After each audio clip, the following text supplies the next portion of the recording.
Napili ko si Photon dahil una, medyo mas mababa yung kanyang presyo.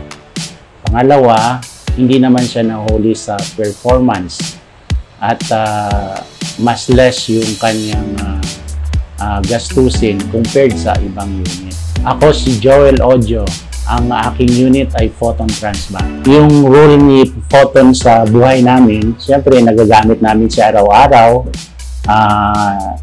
Siya nag-transport mula sa aming bahay papunta sa aming mga trabaho. At hindi lang ako nag-iisa, marami kami nakakasakay.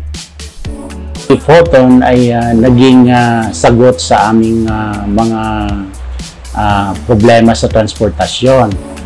Ganun din yung kanyang, sabi ko nga kanina, yung performance, maganda siya at hindi naman siya nahuli sa iba. At napakaganda dahil yung maintenance niya mas cheaper compared sa other unit.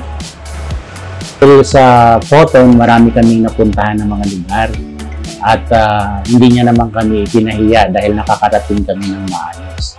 4 na taon na kasama namin si Photon, marami kaming napuntahan ng mga lugar na hindi namin napuntahan dati.